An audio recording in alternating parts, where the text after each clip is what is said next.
आज हम बात करेंगे चांदी की। चांदी में पैसा डालना ज्यादा अच्छा है या सोने में? ज्यादा ग्रोथ कहाँ मिल सकती है, चांदी में या सोने में? और चांदी क्रैश होने की पॉसिबिलिटी है क्या? क्या गोल्ड ज्यादा क्रैश हो सकता है, चांदी क्रैश हो सकता है? आज पूरी कहानी बताने वाला हूं, सब कुछ समझाने वाला हूं। देखो भैया, आज चांदी का जो ऑल टाइम हाई है वो लगभग 45 साल पहले जैसा ही है। हाँ जी भैया, करीब $50 पर आउंस। लेकिन जरा रुकिए, अगर 1980 के प्राइसेस को आज के इन्फ्लेशन से एडजस्ट करें तो वो $180 पर आउंस के बराबर आसपास बैठता है। मतलब रुपयों में जहां आज चांदी 2 लाख रुपए पर केजी के आसपास है, वो तब के हिसाब से आज होती करीब 5 लाख पर केजी, इन्फ्लेशन एडजस्ट करोगे तो। लेकिन आसमान छूती चांदी के साथ पता ही क्या हुआ था उस वक्त? क्रैश। और ये क्रैश कोई मामूली क्रैश नहीं था, ये महा क्रैश था। एक ऐसा क्रैश जिसने करोड़ों लोगों का पैसा निगल लिया। इन्वेस्टर्स, हेज फंड्स, आम लोग, सबके सब एक साथ तबाह हुए थे। मैं जब इस पर रिसर्च कर रहा था ना, तो मुझे माहौल बिल्कुल आज जैसा ही लगा। वही फैक्टर्स, वही जुनून, वही लालच और वही हवा जो चारों तरफ बन रही है, सब कुछ डिट्टो सेम टू सेम। तो सवाल ये उठता है कि जो नतीजा उस वक्त हुआ था, क्या वही नतीजा दोबारा होने वाला है? क्या इस बार फिर से इन्वेस्टर्स तबाह होंगे? सिल्वर में पैसा डालने वाले लोग फिर फंसेंगे क्या? लोग पागलों की तरह चांदी खरीद रहे हैं, उस वक्त भी खरीद रहे थे, स्टॉक कर रहे थे चांदी को। हर जगह बस एक ही आवाज, चांदी चांदी चांदी। सिल्वर है तो भैया अगला सोना यही है। सिल्वर इतनी क्यों भाग रही है भैया आज के समय में? पहले यह बताओ तो बताता हूं। पिछले 1 साल में सिल्वर 60 से 70% तक महंगा हुआ है। इसका नेचर नहीं है इतना महंगा होना, लेकिन हुआ है। और इसका सबसे बड़ा रीजन है अवेलेबिलिटी क्राइसिस। क्या है समझाता हूं। देखो, डिमांड बढ़ रही है लेकिन सप्लाई नहीं बढ़ रही है। अब आप बोलोगे कि अरे जब डिमांड ज्यादा है तो ज्यादा खोद खोद करके सिल्वर निकाल लो ना। तो चाचा, ऐसा नहीं होता है।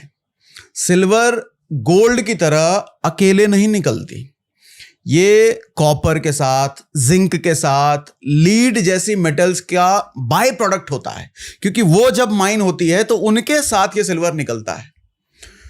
तो जब इनकी माइनिंग घट जाए तो सिल्वर की सप्लाई भी ऑटोमेटिकली घट जाती है और रिजल्ट क्या होता है? मार्केट में डेफिसिट बढ़ता है। एग्जांपल समझाता हूं। हर साल अगर मान लो 1000 टन सिल्वर प्रोड्यूस होता है, लेकिन डिमांड 1100 टन की है, तो हर साल 100 टन की कमी जुड़ती जाएगी और यही गैप प्राइस को ऊपर धकेलता रहेगा। और इसके अलावा दूसरा फैक्टर होता है इंडस्ट्रियल डिमांड का धमाका। तो सिल्वर सिर्फ ज्वेलरी नहीं है, ये टेक्नोलॉजी की जान भी है। आज सोलर पैनल्स जो बनते हैं ना भैया, इलेक्ट्रिसिटी का बेस्ट कंडक्टर सिल्वर माना जाता है। इलेक्ट्रिक व्हीकल जो बन रहे हैं, हर चिप और हर कनेक्टर में सिल्वर इस्तेमाल होता है। बैटरीज, मोबाइल और मोबाइल वाले गैजेट्स, मेडिकल डिवाइसेस, हर जगह सिल्वर का इस्तेमाल है। जैसे जैसे दुनिया रिन्यूएबल एनर्जी की तरफ जा रही है, हर नया सोलर पैनल मतलब थोड़ी और सिल्वर की ज्यादा डिमांड बनती चली जा रही है। और जब दुनिया में अनसर्टेनिटी होती है, इन्फ्लेशन बढ़ जाए, मार्केट गिर जाए या वॉर्स छिड़ जाए, जैसा आज चल रहा है अनसर्टेनिटी, और उसके सबके करता धरता ट्रंप है, इसमें कोई शक नहीं है, तो ऐसे माहौल में लोग सेफ एसेट की तरफ भागते हैं। गोल्ड तो महंगा हो चुका है, तो लोग सोचते हैं भैया गोल्ड तो बहुत महंगा हो गया यार, एंट्री लेवल सेफ मेटल कौन सा है? सिल्वर। इसको लोग अपना हीरो बना लेते हैं। सेम रीजन से इन्फ्लेशन हेज करने के लिए भी सिल्वर सबसे पॉपुलर अल्टरनेटिव बन जाता है। अब 1980 के केस में चलते हैं। क्या हुआ था उस वक्त, कैसे क्रैश हुआ था, फिर हम कंपेयर करेंगे क्या वही सिनेरियो दोबारा हो सकता है क्या। देखो, हुआ क्या था, जब 3 भाइयों ने मचाई थी तबाही उस वक्त। असली कहानी बताता हूं। 1980 का हाल क्या था ये समझाता हूं। महंगाई आसमान पर था, इकोनॉमिक क्राइसिस में था। हर कोई ये बोल रहा था कि पैसे की वैल्यू तो भैया रोज ही गिर रही है, तो अब क्या करें। तभी एंट्री होती है हंट ब्रदर्स की। जैसे फिल्मों में 3 गुंडे एक साथ नहीं आते, वैसे टाइप कुछ। ये टेक्सास के 3 अरबपति भाई थे, नेल्सन, विलियम और लैमर हंट।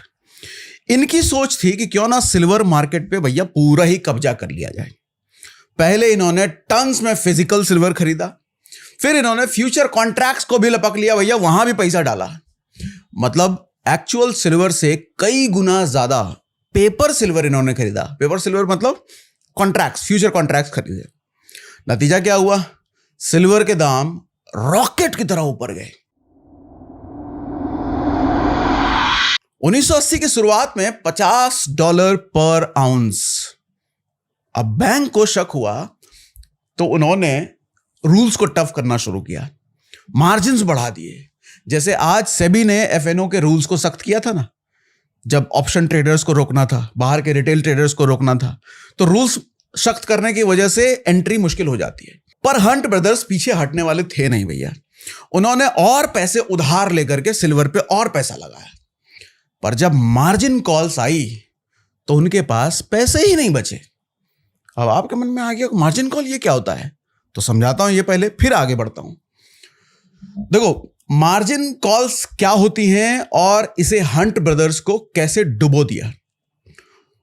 देखो जब कोई इन्वेस्टर्स फ्यूचर्स या कमोडिटी में ट्रेड करता है ना, तो उसे पूरा पैसा अपफ्रंट देने की जरूरत नहीं पड़ती है। उसे बस थोड़ा सा हिस्सा देना होता है, जिसको हम कहते हैं मार्जिन, यानी कि सिक्योरिटी डिपॉजिट। अब इसको ऐसा मान लो कि अगर आपको 1 किलो सिल्वर खरीदना हो जिसकी कीमत 1 लाख रुपए है मान लो, लेकिन ब्रोकर बोलता है कि सिर्फ 10% दे दो, बाकी 90,000 रुपए उधार के तौर पे ले लो, उसको मार्जिन बोलते हैं। मार्जिन कितना? 10,000 रुपए देना पड़ा, लेकिन माल कितने का मिला? 1 लाख। अब जैसा मान लो लेवरेज पर ट्रेड कर रहे हो वो लोग, ये लेवरेज ही हुआ। अब अगर सिल्वर का भाव बढ़ गया तो आपका प्रॉफिट कई गुना ज्यादा हो जाएगा, लेकिन अगर नीचे गिर गया तो नुकसान भी उतना ही बड़ा होगा। मतलब भले ही आपने मार्जिन 10,000 रुपए लगाए हैं मार्जिन के तौर पर, लेकिन आपका धंधा तो 1 लाख पर चल रहा है, आपका प्रॉफिट भी 1 लाख पर होगा, लॉस भी 1 लाख पर होगा। तो इसको ऐसा समझो। अब हुआ क्या? अब हंट ब्रदर्स ने उस वक्त यही किया था, मार्जिन पर पैसा उठाया था। उन्होंने टर्न्स में सिल्वर खरीदे थे और फिर फ्यूचर कॉन्ट्रैक्ट्स में लेवरेज भी लिया था। मतलब लेवरेज मतलब 10,000 रुपए देकर के 1 लाख का माल उठाना। तो बिलियन डॉलर्स के उन्होंने बेट लगाए थे सिल्वर पर। मतलब अगर उनके पास $1 बिलियन थे तो उन्होंने $10 बिलियन तक की सिल्वर मार्जिन पर ले ली थी। शुरुआत में प्राइसेस बढ़े तो सबको अच्छा लग रहा था, भैया सिल्वर भाग रहा है, बहुत बढ़िया है, न्यूज में सब कुछ चलने लग गया जैसा आज चल रहा है। प्रॉफिट्स दिखाई दे रहे थे सबको, ईगो हाई पर थी भैया, प्रॉफिट बन रहे हैं। दुनिया बोल रही थी इन भाइयों ने मार्केट पर कब्जा कर लिया है। लेकिन फिर अमेरिकन अथॉरिटीज ने ट्रेडिंग रूल्स बदल दिए, मार्जिन रिक्वायरमेंट बढ़ा दिया, और अब ब्रोकर ने फोन किया भैया इनको कि सर सिल्वर के दाम गिर रहे हैं, आपके पोजीशन को बनाए रखने के लिए एक्स्ट्रा पैसा डालिए। और यही था मार्जिन कॉल। जब मार्केट आपके खिलाफ जाता है तो ब्रोकर आपसे और पैसा मांगता है ताकि नुकसान को रिकवर किया जा सके। और अगर आप पैसा नहीं दे पाते तो ब्रोकर आपके सारे पोजीशंस को जबरदस्ती कट कर देता है, बेच देता है, ताकि अपना उधार रिकवर कर सके। अपना उधार कौन सा? याद है आपने तो 10,000 दिया था, लेकिन ब्रोकर ने 90,000 एक्स्ट्रा दिए थे, तो 90,000 की भरपाई करने के लिए आपका सौदा वो काट देता है। हंट ब्रदर्स भी यही गलती कर बैठे थे। उनके पास इतने पैसे नहीं थे कि वो मार्जिन कॉल पूरा कर सके। बैंक ने उधार देना बंद कर दिया, उन्हें मजबूरी में अपना सारा सिल्वर बेचना पड़ा। और जैसे ही उन्होंने बेचना शुरू किया, मार्केट में एक पैनिक फैल गया, उनके साथ सब बेचने लग गए और सिल्वर $50 से सीधा $10 पर आउंस पर क्रैश किया। नतीजा क्या हुआ? जिन लोगों ने भी फोमो समझते हो ना, फियर ऑफ मिसिंग आउट, भैया कहीं और ना बढ़ जाए, कहीं और ना भाग जाए, इस वजह से अभी खरीद लो, इसको कहते हैं फोमो। जिन लोगों ने फोमो में टॉप पर खरीदा था, सबका पैसा डूब गया। और हंट ब्रदर्स की कहानी बन गई classic example. How greed can turn your silver into dust. Dust मतलब रेत, मिट्टी बन गया वो। सिल्वर की इस मैनिपुलेशन ने लाखों घर उजाड़ दिए थे उस वक्त। लोगों ने सोचा था कि रिच बनने का शॉर्टकट मिल गया भैया, पैसा डालो सिल्वर में। पर निकला क्या? Crash course in grid.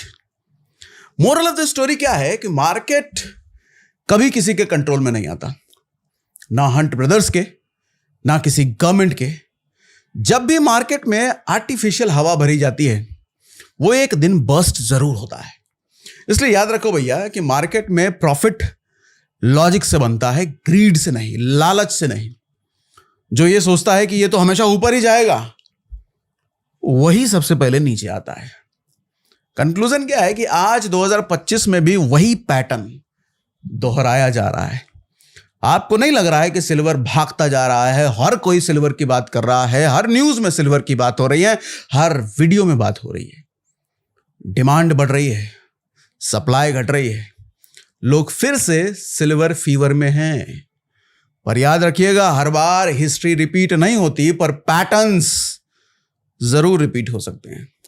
इसलिए इन्वेस्ट कीजिए, मैं मना नहीं कर रहा, पर समझ के कीजिए, ना कि सनक में कीजिए।